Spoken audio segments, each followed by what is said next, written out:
Perasaan sedih dan kesal yang tercampur aduk menjadi satu dalam perkara rumah tangga yang saat ini terus diperdebatkan antara Roro Fitria dengan Andre Irawan, kini nampaknya kian menimbulkan adanya berbagai tabir pelik dalam permasalahan yang terjadi di antara keduanya. Kian mengguncang jagat dunia maya perihal keputusan keduanya untuk segera bercerai, sebuah keluh kesah dalam menjalani lika-liku yang terjadi dalam hubungan rumah tangganya pun turut dilampiaskan oleh Roro Fitria yang menguraikan berbagai macam tabiat keji yang dilakukan sang suami terhadap dirinya pasca menikah.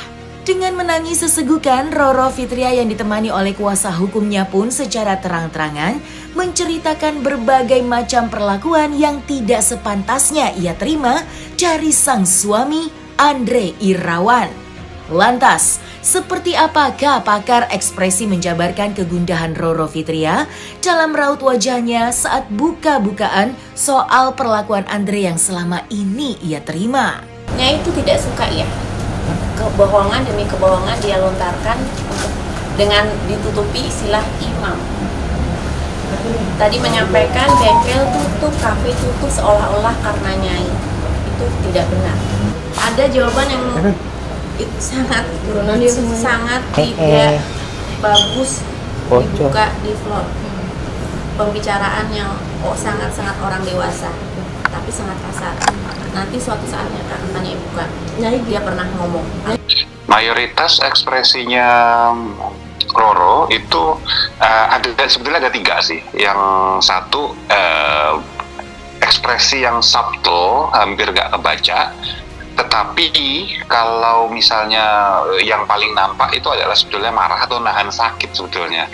Nahan sakit secara mental atau fisik itu sama, jadi agak menyeringai gitu ininya gitu ya. Yang satu marah, cuman marahnya subtle, halus sekali, lembut sekali, jadi dia hampir nggak kelihatan.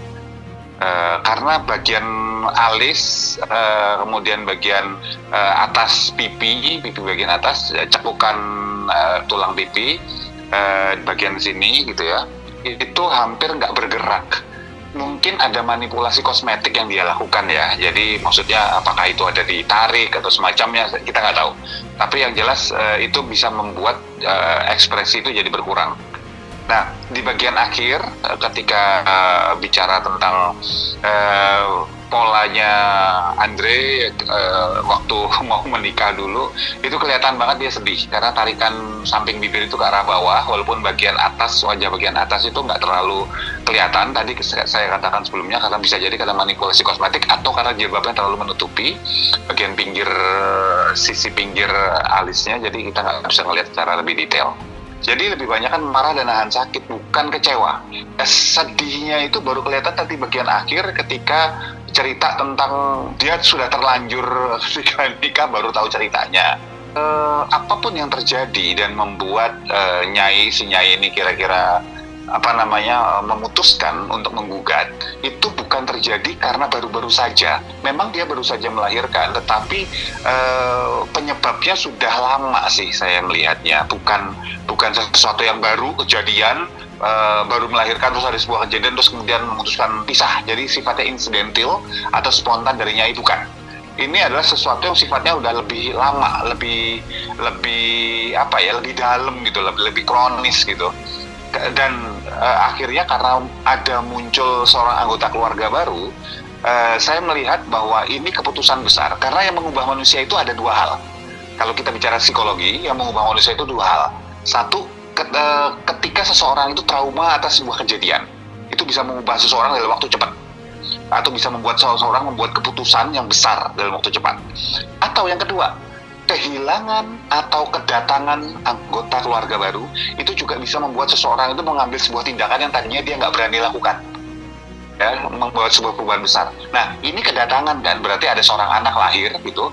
Bisa jadi kemudian Nyai berpikir bahwa ini nggak bisa gini terus nih, hidupnya harus berubah nih gitu.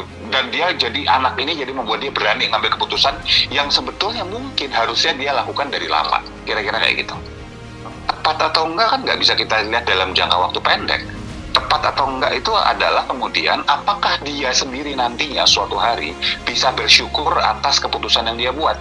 Misalnya Katakanlah ada orang yang kemudian memutuskan untuk berpisah dan kemudian dia merasa bahwa kualitas kehidupannya jadi lebih baik setelah berpisah, dia bersyukur, itu berarti tepat. Atau ada orang yang memutuskan tidak berpisah, di dalam rasa sakit yang dia alami, dia menemukan pencerahan-pencerahan baru yang membuat dia jadi lebih pintar dari sebelumnya, dia jadi lebih kuat dari sebelumnya, dan dia bersyukur. Itu juga tepat. Jadi kita nggak bisa bilang tepat atau enggak dari sisi pandang kita sih, dari dia nantinya suatu hari, bukan sekarang yang jelas. Sangat miris melihat rumah tangganya yang harus kandas di saat putra pertamanya yang baru saja lahir. Kini dengan adanya hal tersebut, nama Roro Fitria dan Andre Irawan tidak henti-hentinya dijadikan sebuah topik perbincangan oleh para warganet. Masih saling membela kebenaran satu sama lain, langkah ini pun nampaknya membuktikan bahwasanya perjalanan cinta di antara keduanya tidak bisa disatukan kembali setelah diwarnai oleh adanya clash yang kerap kali terjadi dalam rumah tangganya. Lantas benarkah rumah tangga Roro Fitria dan Andre Irawan sudah tidak bisa diselamatkan? Dan kesepakatan apa sajakah kira-kira yang akan menjadi ketentuan jika keduanya sudah mantap untuk berpisah? Udah cukup ya. Mas Andre udah cukup tua ya. Dengan kronologi kawin cerai, ya bisa dibilang ya gini ya, Mas Andre kenapa sih nggak merefleksi, mengevaluasi dari kesalahan-kesalahan yang sebelumnya. Kawin cerai kurang lebih 4 kali, itu kan itu bagi seorang manusia kan agak aneh ya, ada apa gitu kan. Yang bersangkutan tidak yakin atas jawabannya untuk berapa kali dia kawin cerai. Nah, otomatis dengan beberapa kawin cerai, sepengetahuannya 4 kali ya, di luar itu mungkin masih ada. Dan itu pasti ada track record dong. Seorang istri dari yang sekali dan beberapa kali itu meminta cerai karena apa?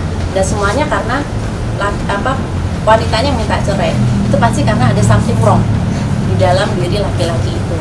Nah, sekarang menarik lagi kamuflase, mendiskreditkan karakter Nyai dengan Nyai pergi menghindar karena dia lebih membela mamanya yang baru sakit gitu, dan Mosok suruh memilih foto newborn.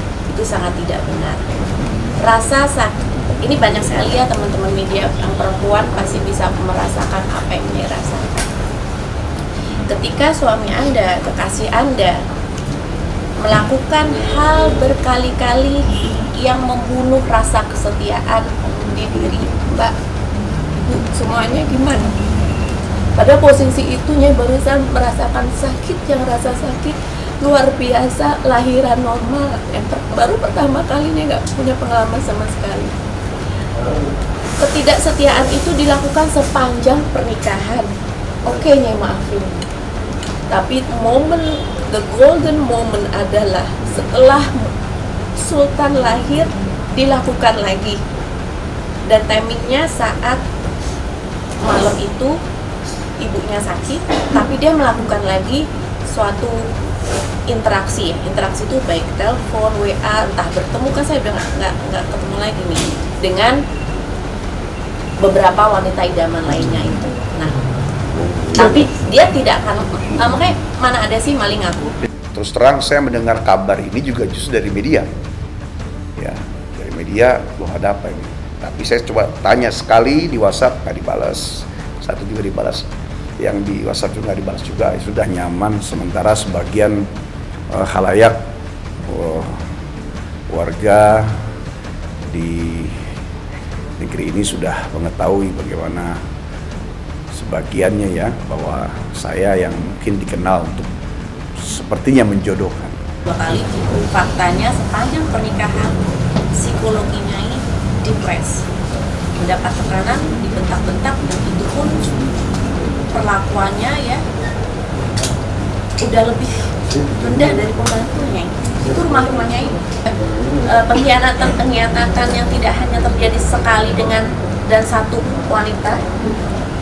Jadi mungkin ada indikasi lebih dari satu wanita. Ya, tidak bisa, karena prinsip Nyai suatu hubungan suami istri itu harus setia, karena dia tidak menganut paham yang poligami dan sebagainya, dan tidak ada yang bisa menggaranti bahwa Mas Andri tidak akan melakukan kekerasan lagi, baik verbal maupun non verbal dan juga destruktif, karena yang bersangkutan di depan Sultan pun sering banting-banting barang. Kenapa dia nggak ke rumah ibu saya? Dia telepon adik saya kok, dia video call, saya ngurusin ibu saya lagi, maaf lah, lagi apa, bersihin ini saya karena ibu saya kan emang waktu itu penyakitnya memang kritis kan. Ditarik kesimpulan benang merahnya adalah semua yang dia lakuin karena cinta. Jadi tanya jawab pun sampai nggak tega gitu.